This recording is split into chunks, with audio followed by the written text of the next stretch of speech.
one morning the air feels sharper, quieter. When I open the round window of the bamboo treehouse, tiny white dots drift in, slow, soft, like the sky is sending feathers. Jojo jumps to the sill, eyes huge, trying to follow every snowflake. Pultu stands on the stairs, nose up, catching cold bits on his whiskers.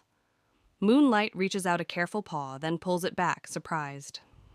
Vanilla and Oreo sit side by side, watching the world turn gentle and white. Chocolate and Waffle chase the little wet spots that land on the floor, slipping and sliding on the bamboo. The village below gets quieter, even the trees seem to hold their breath.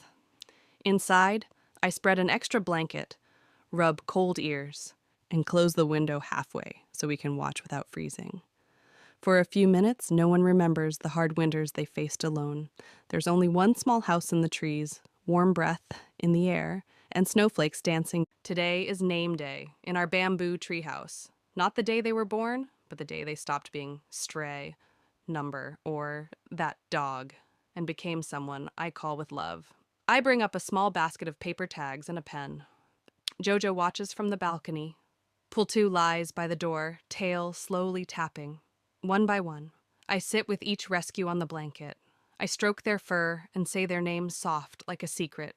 Moonlight, Vanilla, Oreo, Chocolate, Waffle. For the new ones, I look into their eyes and wait until a word feels right in my heart. Something gentle, something strong, something that says, "You belong now." I write it on a little tag and hang it on a string along the bamboo wall. Soon the treehouse is full of names, swaying in the breeze, tiny flags of identity and love. They're no longer just bodies that survived. There was one little cat who arrived quieter than the others. No hiss, no cry, just big eyes and a body that stayed stiff like she'd forgotten how to relax.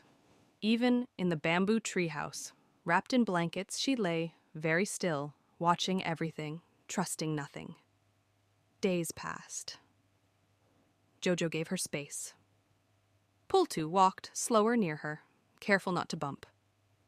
Moonlight curled nearby, never too close, like she was saying, "I'm here, but I won't push you."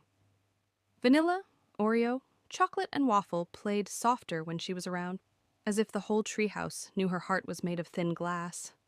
One quiet night, the wind was calm, the lantern low. I sat on the floor, not touching her, just breathing the same air. After a long time, she took one tiny step toward me, then another. She touched her nose to my hand and stayed. At